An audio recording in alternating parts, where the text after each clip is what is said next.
Este programa é patrocinado pelos amigos e parceiros do Ministério Joyce Meyer.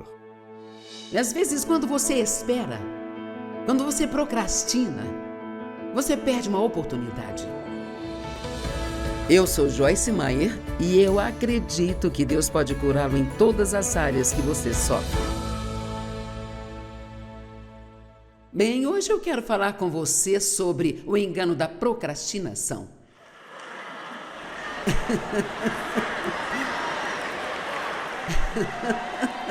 Eu sabia que eu ia receber esse Você sabe por que a procrastinação é um engano? Porque ela te diz, eu estou em desobediência porque eu vou obedecer a Deus. Mas Deus falou ao meu coração há alguns anos e Ele disse, boas intenções não são obediência. Veja, então nós pensamos, bem, eu sei o que Deus me disse e eu vou fazer isso, mas a menos que Ele te diga para esperar até um outro momento, então o agora é sempre a hora de Deus. E uma das coisas que você aprenderá hoje é que se você não se mover quando Deus te disser para se mover, é provável que acabe tendo que se mover sem a unção. Porque quando Deus diz para fazer algo, há uma unção nisso. Veja, esta é a mensagem que eu deveria pregar hoje, então há uma unção nela. Agora, se eu decidisse pregar outra coisa, provavelmente não seria tão ungido. Posso pensar, talvez eu espere e ensine isso na próxima vez que eu vier, mas não, seria tão ungido como será esta noite. Você precisa entender isso quando Deus põe algo em seu coração. É muito mais fácil para você fazê-lo. Quando Ele diz para fazer, porque a unção e a graça dele estão lá para te ajudar. Se você adiar até o seu tempo. Veja, o tempo de Deus é equivalente à vontade dele. Então, se quisermos estar na vontade de Deus, temos que estar no seu tempo. Então, primeiro, deixe-me dizer, se você tem adiado receber a Cristo em sua vida, se você tem adiado até mesmo uma rendição total, nós falamos do batismo no Espírito Santo, se você nasceu de novo, você tem o Espírito Santo. Mas eu gosto de colocar assim, o Espírito Santo tem você. Veja, tendo a pensar que talvez seja mais o batismo do Espírito Santo, porque você não só recebe o Espírito Santo pela primeira vez, você recebe o Espírito Santo quando você recebe a Cristo, porque o Pai, o Filho e o Espírito Santo são um, mas quando eu recebi o batismo do Espírito Santo em 1976, eu tinha chegado ao fundo do meu poço, eu tinha tentado tanto ser uma boa cristã. Você já ouviu as pessoas dizerem, viver a vida cristã é difícil? Bem, não é difícil, é impossível. Você não consegue a menos que Deus o faça através de você. E você não consegue fazer isso sem o Espírito Santo? E a única forma de você ser cheio do Espírito Santo é se você entregar tudo de si mesmo a Ele. E veja, o que tendemos a fazer é dar frações a Ele. Sempre digo, queremos tanto de Jesus para ficar fora do inferno, mas não o suficiente.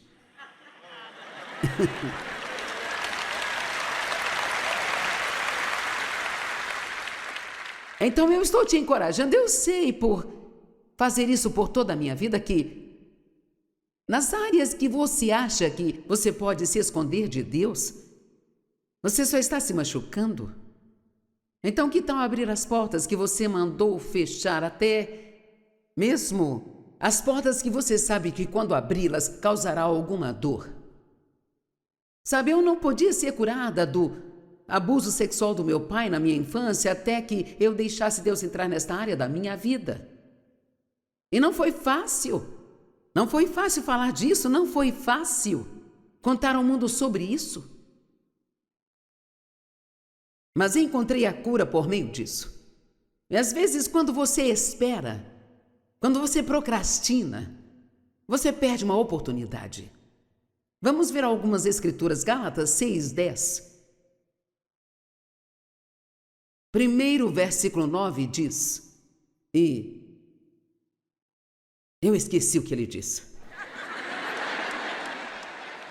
Ó, não se canse de fazer o bem, pois no devido tempo você colherá, se não esmurecer.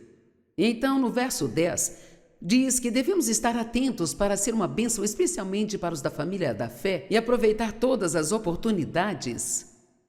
Veja, quando a oferta foi recolhida aqui hoje, não era alguém tentando pegar o seu dinheiro, mas foi uma oportunidade para você tirar o foco de si mesmo e fazer algo por outra pessoa. Temos que superar essa mentalidade de que a igreja está sempre tentando tirar algo de você, onde quer que você vá, e eles falam de dinheiro, e a igreja é o único lugar onde isso nos incomoda.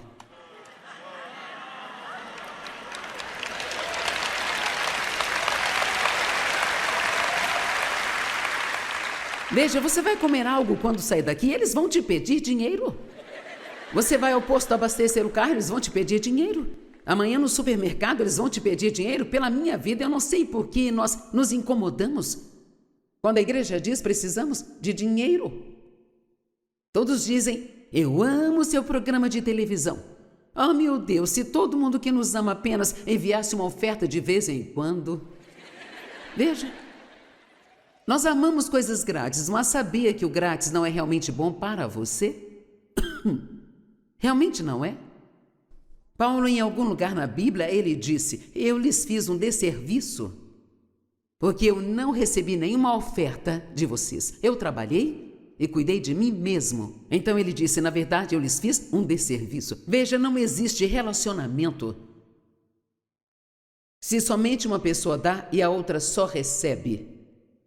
O relacionamento só vem através do dar e receber. Portanto, não deixe as oportunidades passarem direto. E então, Efésios 5,16 diz que devemos também aproveitar todas as oportunidades que tivermos que surgirem. E está falando sobre viver sua vida. De que quando você vive a sua vida cristã, tem a oportunidade de conversar com alguém, sabe?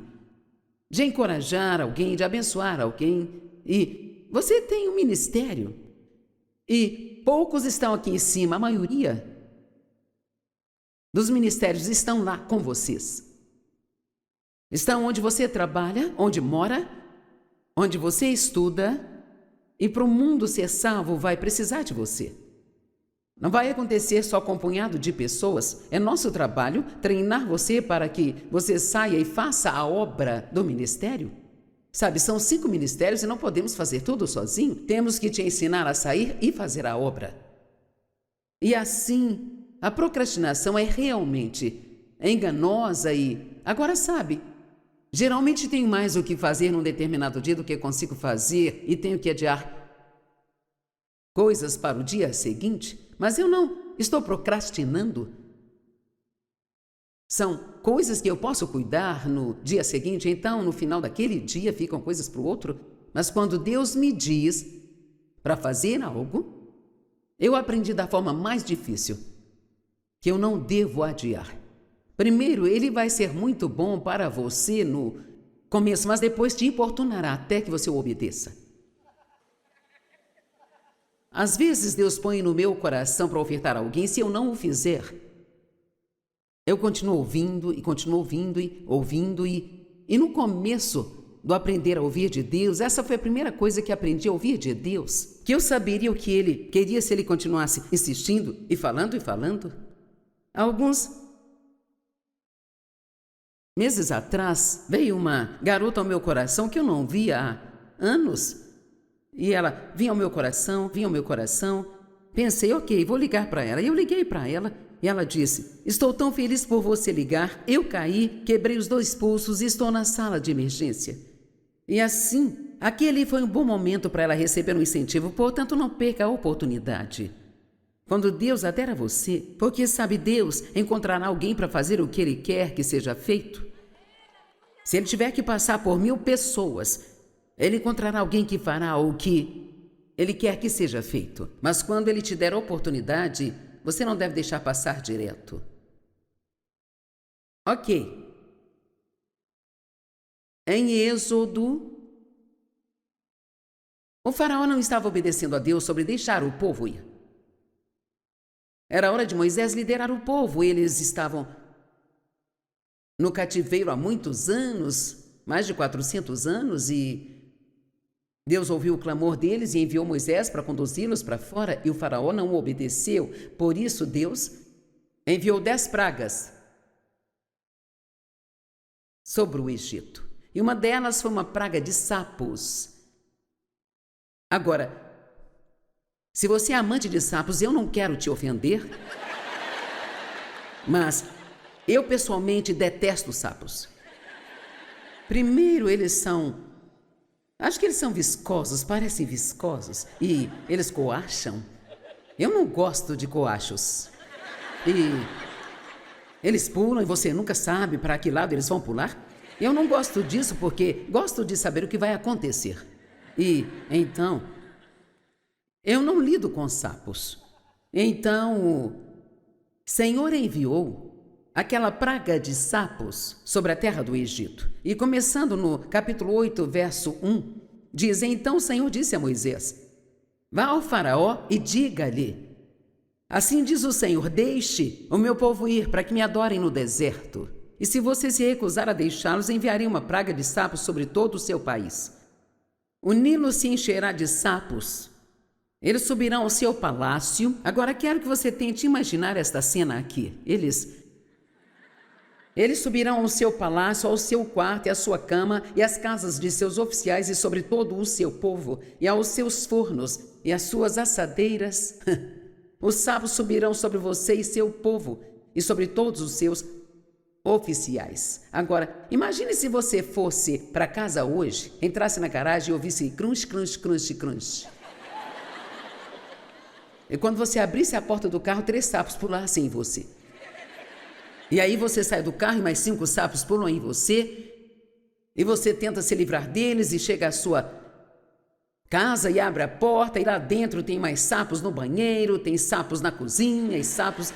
Então você pensa, eu vou para a cama, e lá na cama tem sapos também. Agora, sabe o faraó não era muito inteligente. Então disse o Senhor a Moisés, verso 5: Diga a Arão, estenda a mão com seu cajado sobre os riachos, os canais, as lagoas e sobre toda a terra do Egito. Então Arão estendeu a mão sobre as águas do Egito, e os sapos vieram e cobriram a terra. Mas os magos fizeram a mesma coisa com suas artes secretas. Agora, sabe, eu digo que o faraó não era muito inteligente, porque se ele já tinha uma terra cheia de sapos, por que chamaria seus magos para trazerem mais sapos? Sabe? Então eles trouxeram mais sapos. Verso 9. Moisés disse a Faraó: Eu lhe concedo a honra de estabelecer o tempo para orar por você, pelos seus oficiais e pelo seu povo, para que você e as casas do seu povo se livrem dos sapos. Então ele disse: Quero lhe dizer algo. Quando eu orar, esses sapos vão embora, mas eu quero lhe dar a honra de marcar a hora. Bem, eu teria dito: Eu quero agora. Agora mesmo. Mas o faraó disse: Amanhã.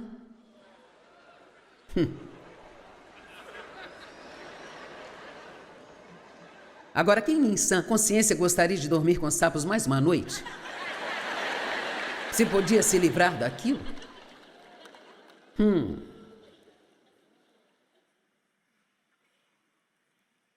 Amanhã. O que você está adiando? Perdoar alguém de quem você está com raiva? Confrontar alguém que está se aproveitando de você? E você continua deixando que façam isso? Um trabalho que precisa ser feito? O armário, a garagem, o porão, ou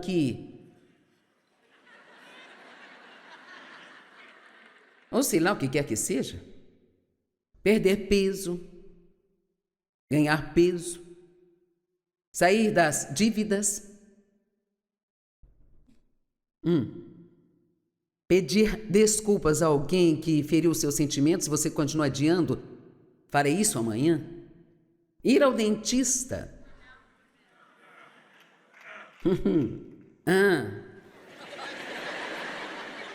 Ir ao médico para ver sobre aquela dor que você tem há anos, mas você continua adiando porque você realmente não quer descobrir o que é.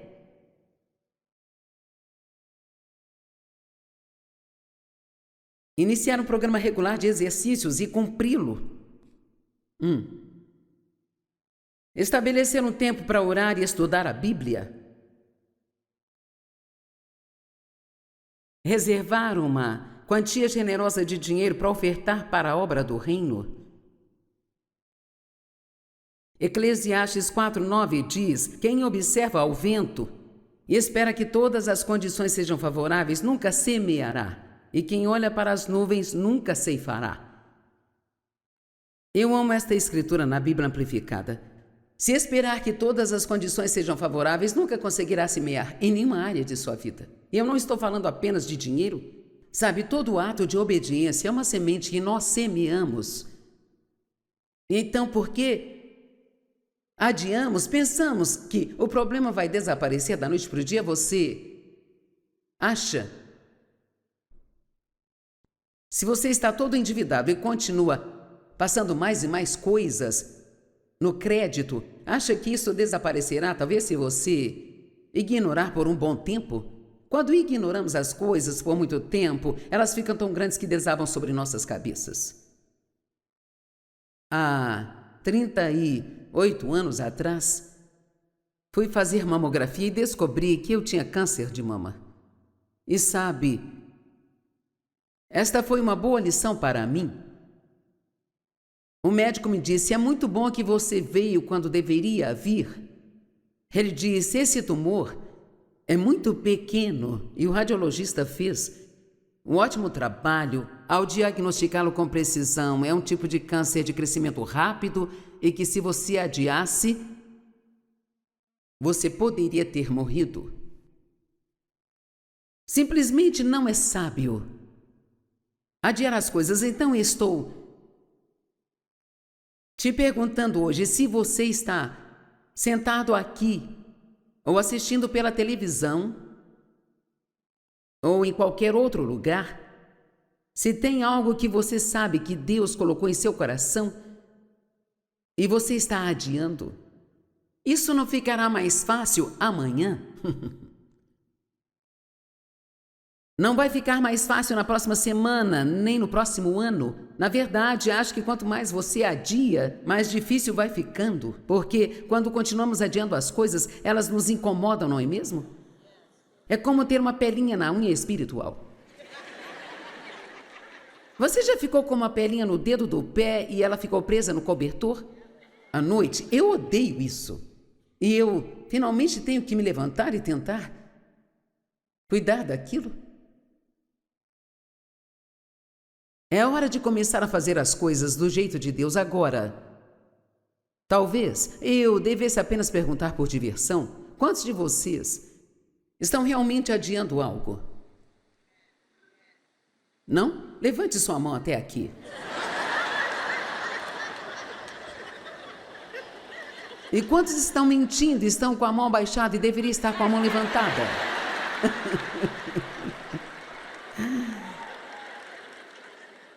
Vamos voltar à questão do confronto. Não deixe que as pessoas controlem você e tirem vantagem de você.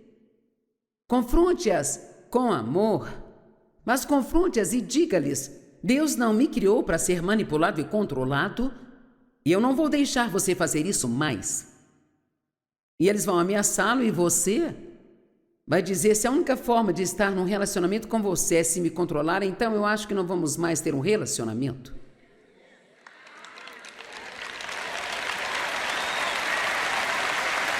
Amém?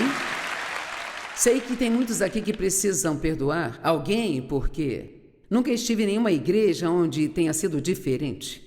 Eu digo isso por mim porque aprendi ao longo dos anos e acredito de todo o coração que manter a falta de perdão é absolutamente uma das piores coisas que você pode fazer espiritualmente. Isso trava sua vida de oração e fere você de todas as maneiras que se pode ser ferido espiritualmente. Fere sua comunhão com Deus. Isso não conserta seu inimigo. Isso não cura você e não adianta nada. Tudo que isso faz é envenenar o seu espírito e te ferir. Agora, a fé Hebreus 11:1 é uma escritura interessante para mim. Isso está em todas as traduções, exceto em duas.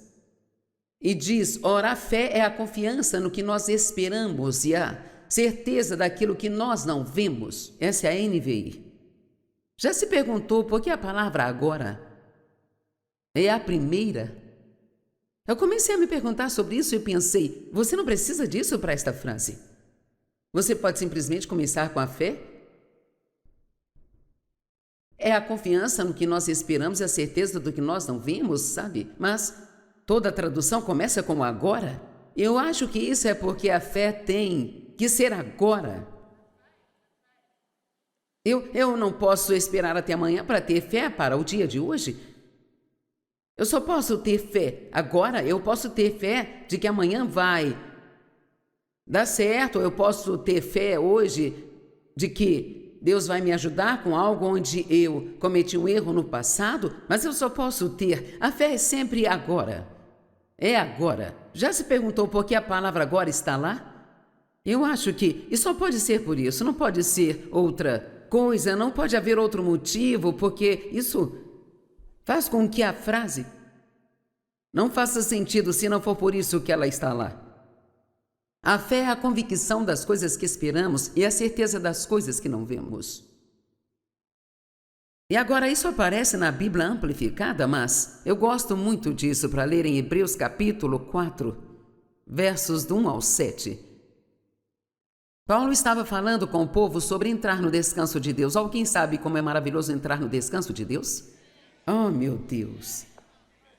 Eu me preocupei, me inquietei, argumentei, continuei assim por muitos anos. E eu me perguntava o que as pessoas pensavam de mim quando eu pregava e coisas assim, sabe? Isso faz parte da sua jornada com Deus, mas eventualmente ou você aprende a entrar no descanso de Deus ou vai enlouquecer. Porque você não consegue suportar todo esse estresse e pressão de tentar cuidar de tudo sozinho. Então, Paulo fala muito sobre entrar no descanso de Deus e entramos no descanso de Deus através do crer. Quando você põe sua fé em Deus, você lança seu cuidado sobre Ele e acredita que Ele cuidará do problema. Agora, isso também inclui fazer o que Ele lhe diz para fazer.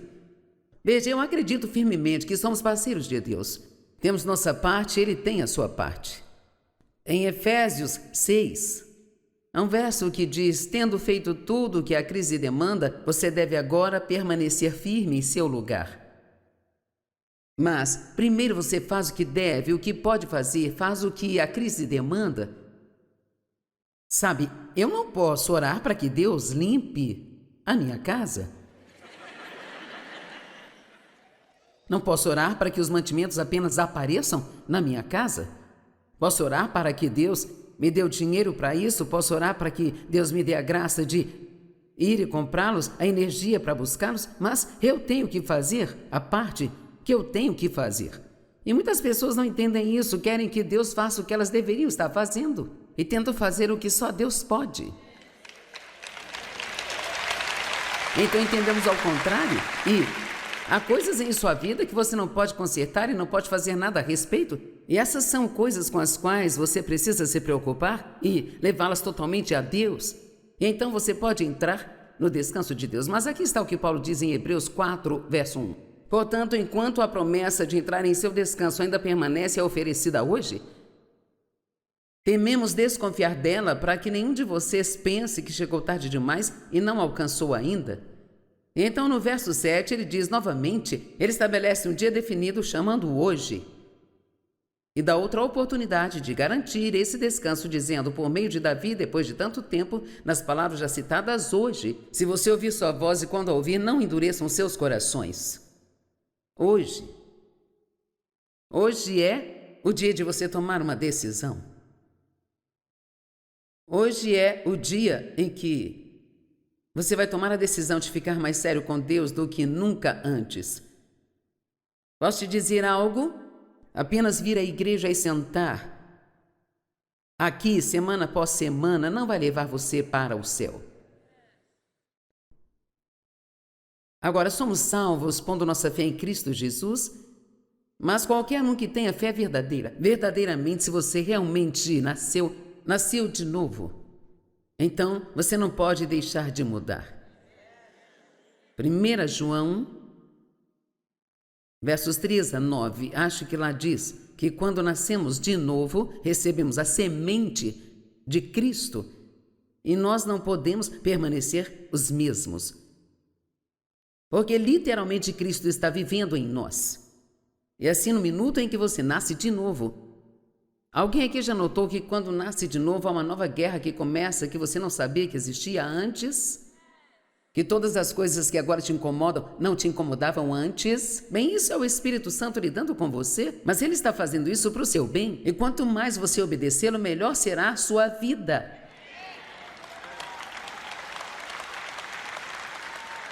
Quero dizer, sabe realmente o que alguém pode querer além de ter justiça, paz e alegria?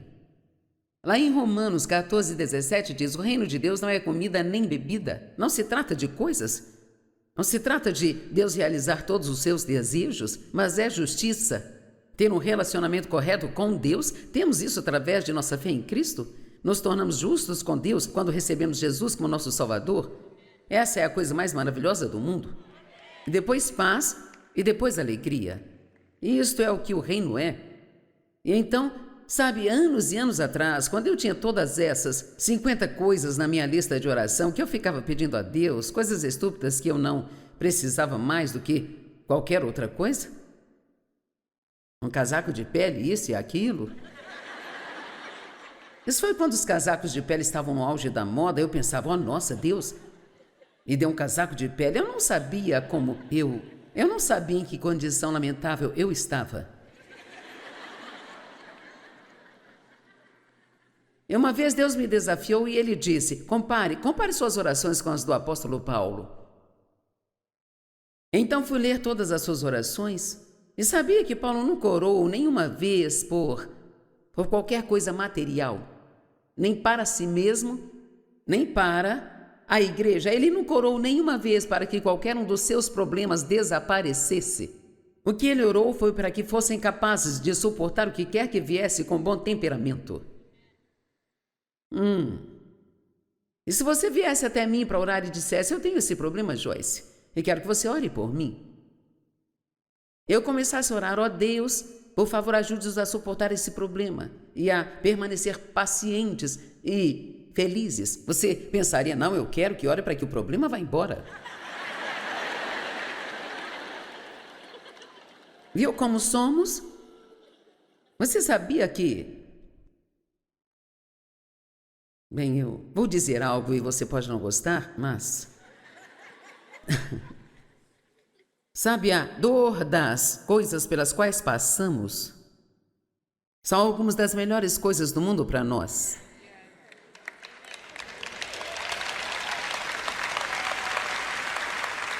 Eu li uma vez e é absolutamente verdade. As coisas que você acha que agora são o seu maior inimigo, entenderá um dia que foram seu maior amigo.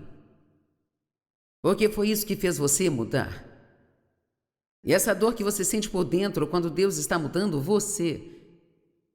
Não lute contra isso, entre no descanso de Deus. É como quando uma mulher dá luz, o que eles dizem? Respire, relaxe, empurre. Você diz, como assim empurre? Sinto minhas entranhas saindo? Eu amo quando os casais hoje, os homens dizem, estamos grávidos.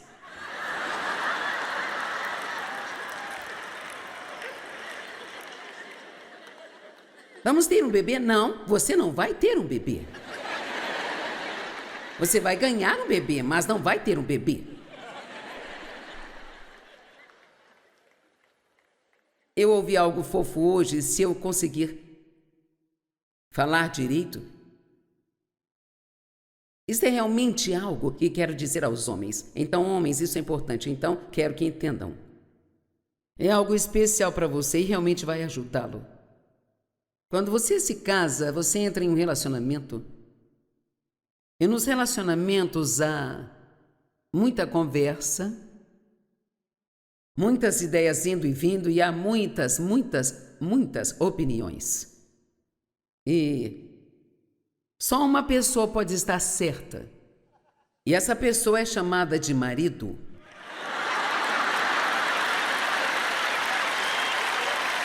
Eu sabia que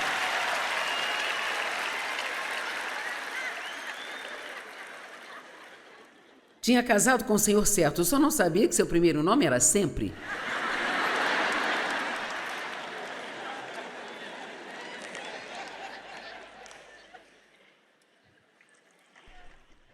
Você tentará se lembrar disso para contar para outra pessoa, não é?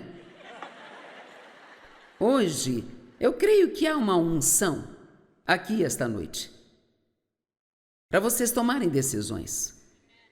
Não quero que você apenas diga: "Oh, a Joyce pregou um bom sermão." Se alguém perguntar sobre o que ela pregou, você diga: Não, você diz sobre o engano da procrastinação.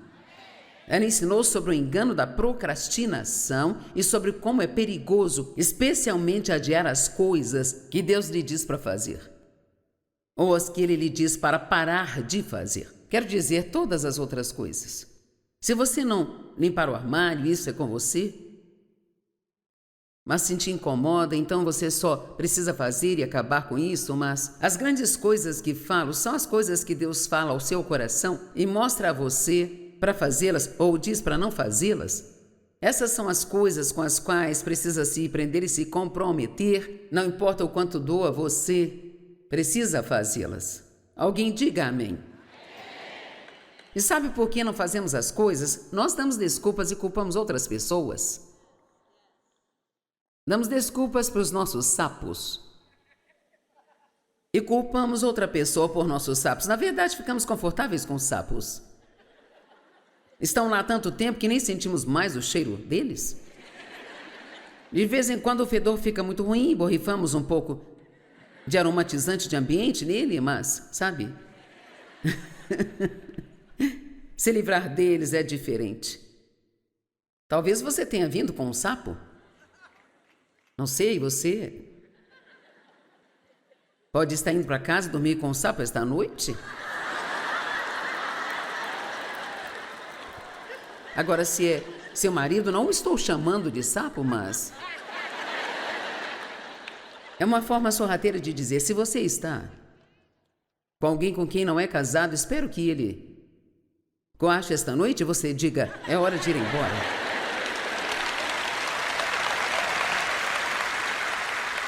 Eu não me refiro a coachar como engasgar, mas sabe, eu gostaria de saber imitar o som do sapo, mas eu não sei. Não deixe alguém tirar vantagem de você assim. Sabe, às vezes nós temos tantas coisas estúpidas por aí e nos acostumamos tanto com elas que nem percebemos que nós ainda as temos. Ou temos comportamentos em nossa vida que são muito desagradáveis, mas nós nos acostumamos a nos comportar daquela forma e assim ninguém nos confronta, apenas nos toleram, sabe? Eu tive um relacionamento uma vez com alguém para quem eu trabalhei e ele era um cara controlador. E eu não queria perder minha posição, fiquei debaixo desse espírito e estava sofrendo com as coisas sobre o meu pai, que também era um manipulador e um controlador. E alguns anos se passaram e eu entendi que estava sendo controlada e realmente fiquei brava com aquele homem. E você sabe o que Deus me disse? Ele disse: é tanto sua culpa quanto dele, porque você o deixou fazê-lo.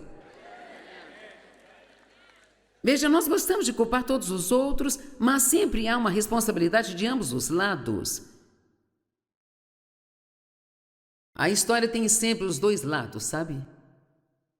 Em João capítulo 5, vemos um homem que estava deitado à beira de um tanque há 38 anos, esperando um milagre. Uma vez por ano, um anjo vinha e agitava aquela água, e aquele tanque se chamava o tanque de Betesda. E quem entrasse primeiro era curado. Só uma única pessoa de todas as pessoas deitadas ao redor dele era curada. E assim, quando Jesus chegou lá, havia muitos doentes ao redor do tanque. E o verso 5 diz: havia ali um certo homem que havia sofrido de uma desordem profunda e persistente por 38 anos. Agora, não sabemos qual era o distúrbio dele, mas aparentemente ele não se locomovia com facilidade porque estava deitado lá há 38 anos o verso 6 diz: quando Jesus o viu deitado ali indefeso, e sabemos como Jesus era compassivo, então você tem que tirar a carne disso. Jesus o viu desamparado e, sabendo que ele estava naquela condição há muito tempo, perguntou a ele: você realmente quer ficar bom? Perguntou Jesus. Você está realmente falando sério sobre ficar bem? E eu gostaria de lhe dizer esta noite, eu duvido que haja alguém aqui que tenha uma bagunça maior em sua vida do que eu tinha. Quando comecei a andar com Deus, eu fui abusada sexualmente por meu pai durante 15 anos e eu tinha 18 anos e pensei que, saindo de casa e me afastando dele, estaria longe do problema. Eu não entendia que eu havia levado comigo na minha alma. Veja, você pode se afastar de algo, mas se ainda carrega o resultado de tudo isso em você, então essa é a parte que tem que ser curada e só Deus pode fazer isso. Só Ele pode entrar em você e curar essa dor da qual você nem sabe como falar. Eu quero que você saiba esta noite, acredite em mim, que se você parar de adiar as coisas e se você começar a não apenas ir à igreja e acreditar que seu nome está escrito no livro da vida, que Jesus está voltando, mas começar a realmente andar com o Espírito Santo e ser guiado pelo Espírito Santo e ouvir o que ele diz, gastar tempo em oração, não faça seus próprios planos. Não planeje e depois ore para que Deus faça seus planos funcionar. Ore e depois planeje. Depois que Deus te guiar e te liderar, seja feita a tua vontade, assim na terra como no céu. Parte da grande oração do Senhor. Seja feita a tua vontade, assim na terra como no céu. Venha o teu reino. Todos precisamos nos preocupar mais com o reino de Deus do que conosco individualmente. E não há preocupação corporativa suficiente com o reino. Há um mundo lá fora que está indo para o inferno. E temos que acender as nossas luzes. Qualquer pessoa, não importa em que bagunça sua vida esteja, se fizer as coisas do jeito de Deus, levará tempo? Não. Acontecerá da noite para o dia? Talvez leve mais tempo do que você gostaria. Mas Deus curará a sua vida e Ele curará a sua alma e curará a sua mente e suas emoções também. E você pode ser pacífico e alegre e você pode... O que alguém pode querer além de ser feliz?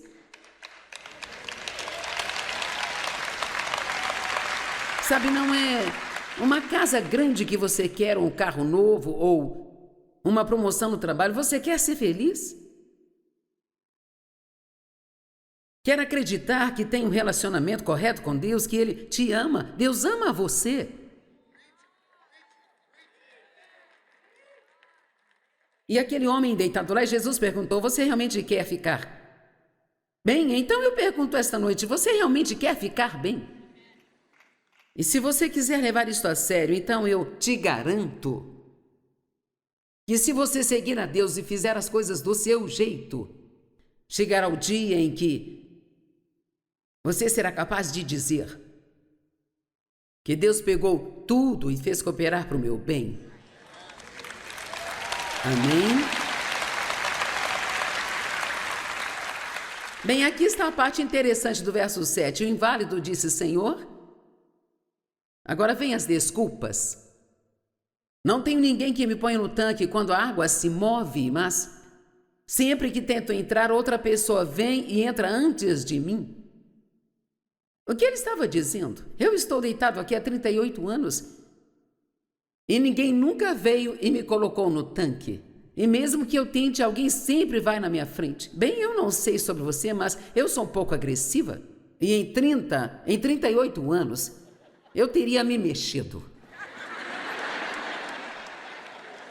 Sabe, 365 dias vezes 38 é muito tempo para se mexer. Eu poderia ter me mexido e rabiscado o meu caminho, mas eu chegaria até a beira daquele tanque e então na primeira bolha eu teria me jogado lá. Mas veja, ele estava deitado lá, esperando que alguém viesse e fizesse algo por ele e sentindo pena de si mesmo por causa da sua condição. É por isso que Jesus perguntou: você realmente quer ficar bem? Você está falando sério sobre ficar curado? Agora vamos olhar para outro homem que tinha um espírito totalmente diferente. Um homenzinho chamado Zaqueu. Lucas 19, os primeiros 6 versos. Jesus entrou em Jericó e estava passando por lá e havia um homem chamado Zaqueu. Ele era chefe dos cobradores de impostos e era rico. Agora, os cobradores de impostos eram os mais odiados de todos. E ele era rico porque estava roubando dinheiro do povo. Eles trabalhavam assim. O governo romano exigia uma certa quantia do imposto, mas eles eram livres para aumentá-lo quanto eles quisessem. É por isso que as pessoas, embora eles fossem judeus, os judeus os odiavam porque estavam roubando seu dinheiro. Então ele era um cobrador de impostos e ele ficou rico às custas de tirar vantagem de outras pessoas. E assim, ele queria ver quem era Jesus, mas como era baixo não conseguia ver por cima da multidão. Então digamos que ele tinha uma desvantagem. Eu não sei o quão baixo ele era, digamos que tinha 1,40, quem sabe. Mas ele não conseguia ver e ele queria ver Jesus. Eu quero ver Jesus. Mas não conseguia ver por causa da multidão. Então ele subiu numa árvore. Muita gente não teria se incomodado? Só teriam dito: ó, cara, sou baixo. Sempre fui baixo durante toda a minha vida e perdi muitas coisas porque sou baixo. Se eu fosse um homem alto, então eu poderia ver Jesus. E assim que Jesus passou debaixo da árvore, a Bíblia diz que ele olhou para cima e ele viu o Zaqueu. E ele disse: desça já daí, eu vou para sua casa hoje. Agora, por que Jesus? Zaqueu não chamou por Jesus, ele só estava sentado na árvore e observando. Mas quando Jesus chegou lá, eu acho que o Espírito de Jesus sentiu algo que ele gostou. Acho que ele sentiu uma determinação real, tipo assim: eu não vou ficar fora dessa. E você pode imaginar como todos os fariseus ficaram loucos quando Jesus foi à casa do cobrador de impostos e jantou com ele? Você vai ser do tipo de pessoa que dorme mais uma noite com os sapos, que fica à beira do tanque há 38 anos ou vai subir em uma árvore?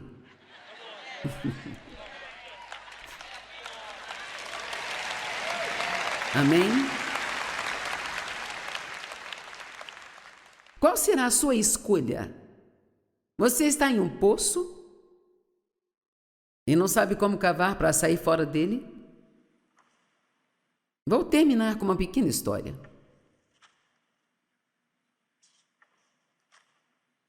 Havia um fazendeiro que tinha um burro que caiu no poço. E o animal chorava. Lamentáveis eram seus gritos. E por horas o fazendeiro pensou em como tirar aquele burro do poço. E finalmente decidiu: ele é velho e não acho que vale a pena. Vou ligar para alguns dos meus vizinhos e vamos apenas jogar terra lá e cobri-lo e sufocá-lo e deixá-lo morrer. Então, ele chamou seus vizinhos e eles ficaram jogando terra lá e o burro ficava chorando. Lamentáveis eram seus gritos. Logo ele ficou quieto e eles se perguntaram por quê. E continuaram jogando terra por um tempo e não ouvindo nada. Então eles olharam lá dentro. E eis que toda vez que ele jogava uma pá de terra, ele sacudia e subia nela.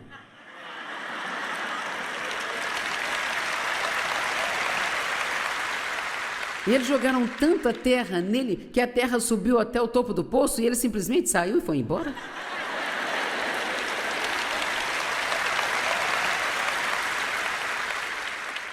Então você tem uma escolha: você pode sacudir sua terra Na verdade, desde que isso se torne um benefício para você, para te ajudar a chegar onde você quer estar. Ou pode ficar no poço chorando, bravo, com todo mundo porque ninguém está vindo fazendo nada por você. Pai, eu oro em nome de Jesus para que as pessoas aqui esta noite que não te receberam tomem a decisão de que esta noite é para elas fazerem isso. E que as pessoas que realmente não se renderam totalmente façam isso e que você as encha. Que elas abram todos os espaços para que você as encha com o poder do Espírito Santo. Precisamos de ti, Espírito Santo. Precisamos de ti. Eu oro para que as pessoas tomem decisões sobre coisas que elas sabem que você falou com elas e elas não fizeram. E que elas comecem a te obedecer. Eu peço essas coisas em nome de Jesus. Amém.